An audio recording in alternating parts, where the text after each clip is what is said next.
inspirational. Huh?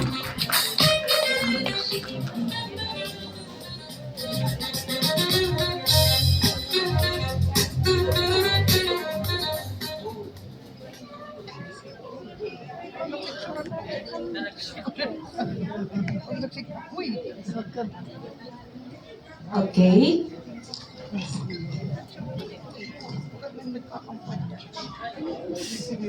May I call, collab kasi kami, may ginawa kami, my family.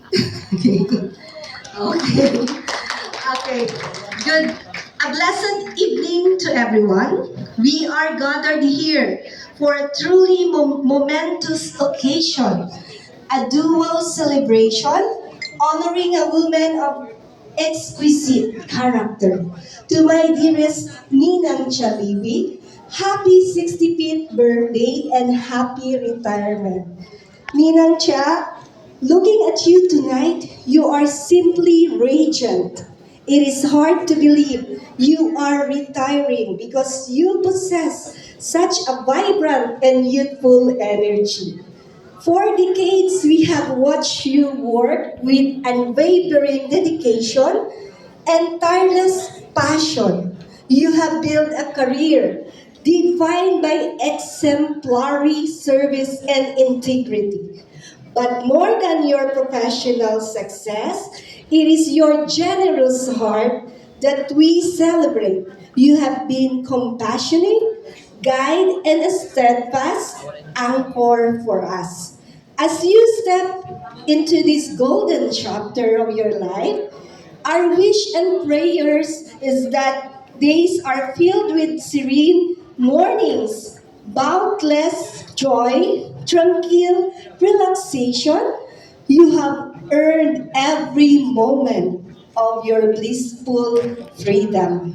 Please allow me to conclude using the acronym CHABIBI.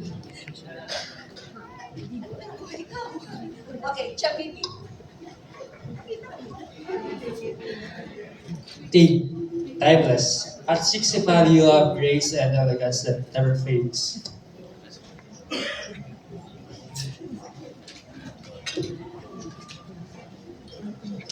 Hi, inspiring. Your dedication to work and family motivates us all. Why, youthful, your spirit is vibrant, energetic, and full of life.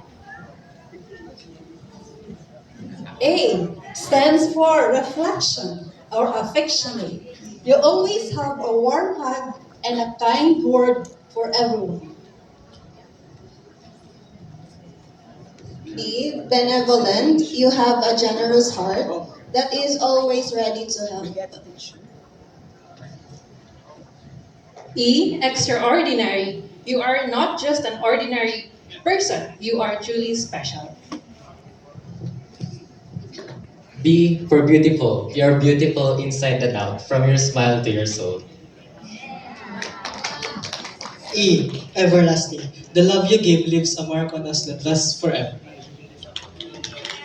Here is it to you, Chabibi, to your magnificent past and your even more brilliant futures. Cheers and more blessing. So this is your picture, retirement, enjoying, okay, traveling. Yeah. Happy birthday. Thank you so much for those beautiful and touching words. A round of applause.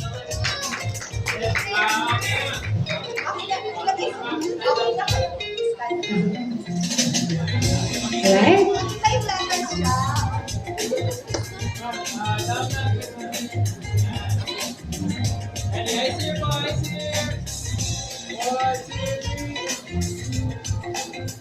Video. Smile. Wait.